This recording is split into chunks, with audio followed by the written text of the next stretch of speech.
मेघनाथ रावण और मंदोदरी का सबसे बड़ा पुत्र था, क्योंकि रावण एक बहुत बड़ा ज्योतिषी भी था। उसे एक ऐसा पुत्र चाहिए था जो महाबलशाली और प्रतापी हो, इसलिए उसने सभी ग्रह को अपने पुत्र की जन्म कुंडली के लाभ के स्थान पर रख दिया। परंतु रावण की प्रवृत्ति से शनिदेव परिचित है, इसलिए शनिदेव व्यय और हानि के स्थान पर आ गए। जिसे रावण जैसा चाहता था वैसा पुत्र उसे प्राप्त नहीं हो पाया। इस बात से रावण क्रोधित होकर शनिदेव के पैर पर प्रहार कर दिया। जब मेघनाद का जन्म हुआ, मेघनाथ बाकी शिशु की तरह रोया नहीं, बल्कि उसके मुख से बिजली के कड़कने आने की आवाज सुनाई दी। इसी कारण रावण ने मेघनाद का नाम मेघनाद रख दिया। मेघनाद की पत्नी का नाम सुलोचना और पुत्र का नाम अक्षय कुमार था। हनुमान जी ने अक्षय कुमार का वध अशोक वाटिका में कर दिया था। मेघनाद अपने पिता की तरह स्वर्ग पर विजय प्राप्त किया था। उसने इंद्र को पराजित कर दिया था। इंद्र को पराजित करने के कारण ही ब्रह्मा जी ने उसका नाम इंद्रजीत रखा था। ब्रह्मा जी ने इंद्र को छोड़ने के लिए मेघनाद को कहा, तो ब्रह्मा जी के कहने पर मेघनाद ने इंद्र को बंधन मुक्त कर दिया। इस पर ब्रह्मा जी प्रसन्न होकर वरदान मांगने को कहा।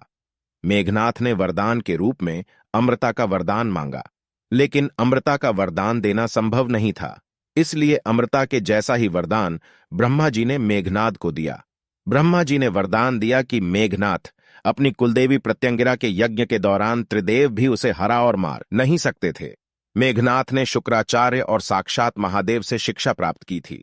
मेघनाथ अपनी कठिन तपस्या के बल पर संसार के सबसे 3 खतरनाक अस्त्र, ब्रह्मास्त्र, पशुपतास्त्र और वैष्णव अस्त्र प्राप्त कर लिए थे। मेघनाथ ने स्वर्ग में देवताओं को हराकर उनके भी अस्त्र और शस्त्र पर अपना अधिकार कर लिया था।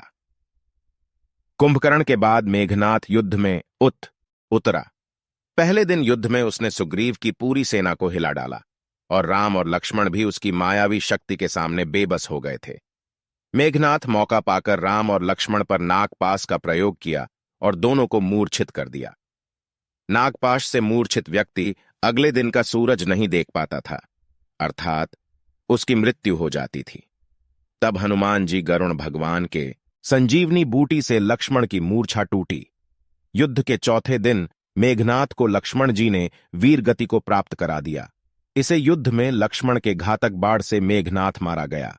मेघनाथ का सिर उनके शरीर से अलग कर दिया और सिर को प्रभु श्री राम के चरण में रख दिया। Thank you. Please like, subscribe my channel.